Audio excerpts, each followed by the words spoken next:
Welcome back to the channel. This is Gilles TV here today on Clemhawks, and you know what? Free agency has started in the MLB as players have declared for free agency, not re-signing with their prospective teams. And I gotta say, first and foremost, congrats to the Houston Astros for not cheating. Just kidding. For actually winning the World Series this year. You know what? When Philadelphia was up 2-1, I thought maybe Philadelphia was gonna, come back, do what they or win it all, have this Cinderella story fairy tale. But no, the Houston Astros had another plan for that. And speaking of the Astros, the guy that pitched twice in the series for the Astros, losing game one and ultimately pitching in game five, I believe it was, Justin Verlander. As far as I've read, he is probably going to test free agency. Doesn't mean he's not going to go back with Houston, but now being a World Series winner, what does that mean for him? Does that mean he's going to go where the money is? Does he want to go win another one now that he knows how it feels to win a World Series? There are contenders for Justin Verlander, and that is the Toronto Blue Jays, who were linked to them before him going back and signing a 1 year deal, I believe it was, with the Astros to stay there. Verlander was in talks of going to the Toronto Blue Jays. That could be a possibility. Is maybe if the Mets can't re-sign DeGrom, is it a possibility that Verlander they go after Verlander? Verlander is bound for a bigger paycheck this year than he was last year. And yes, I get he's 39 years old, almost 40 years old, but he had an 18-4 record with the Houston Astros last year. We can't get away from that at all. Is he still has a lot in the tank? Yes, his postseasons, his World Series for sure. He was 0-6 to start after that game one, I believe it was. Is there a possibility of him chasing the money? And yeah, sure there is.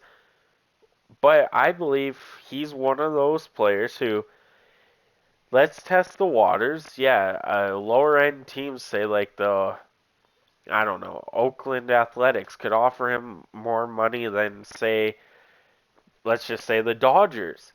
Well, he's going to pick the Dodgers for less money because he wants to win again. And the Dodgers could win it again soon.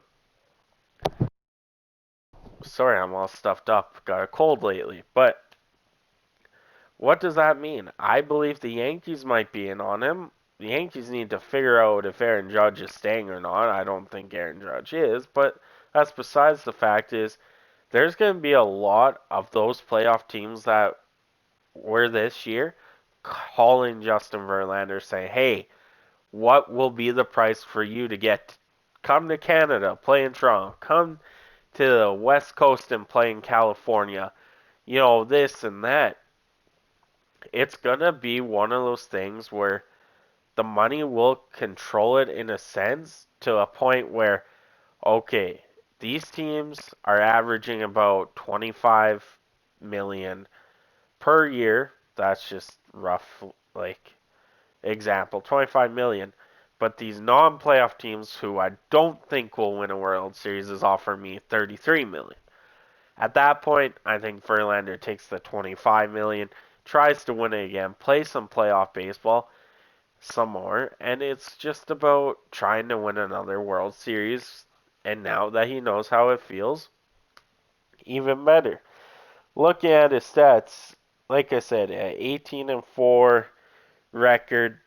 He had a 1.75 ERA this year. He's in conversation for the Cy Young in the American League. He started 28 games for the Astros, pitched 175 innings, only gave up 116 hits, 43 runs, 34 earned runs, 12 home runs, 29 walks, and 185 strikeouts. That's a pretty good pitching line. He did hit 6 batters as well. But that is a pretty good pitching line for a guy that is 39 years old, soon to be 40 next year, pitching like he's still 25 years old. That's where the money's going to come in. Teams are going to call. And I told Dolany TV this and Clemhawks that it is a pitcher's free agency this year. And to top that, it's Justin Verlander in there. And I believe Justin Verlander will be the price point of where all these pitchers will be. Justin Verlander signs a $25 million contract per year. You bet that DeGrom's going to be up there.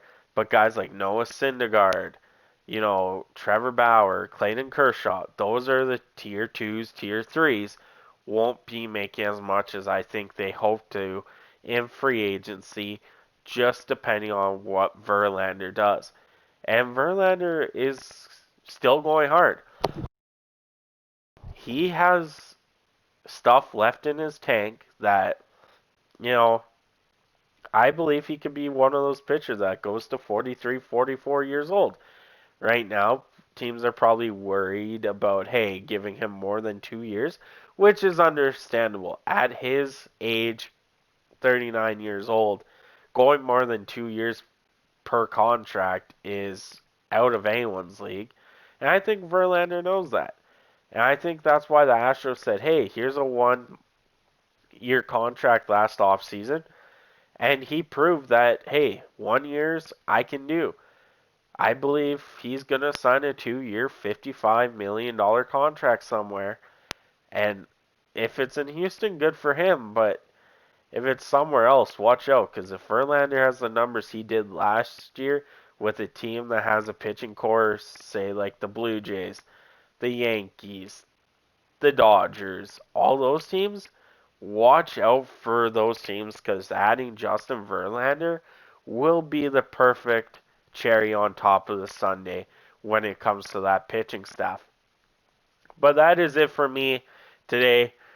Let me know in the comments where you think Justin Verlander will go. I'm assuming he's probably going to walk from Houston. He might go to the California side. I really hope Toronto. There's a part of me that hopes Toronto. Don't make fun of me. But let's see what happens with this free agency. Thank you for tuning in. This is Gilles TV here right on Clemhawks. And again, sorry about all the stuffiness. I have a cold. It went from plus 16 to minus 11 in a matter of a few days. And my body just doesn't like that. But you guys stay safe out there. I'll catch you on the next one.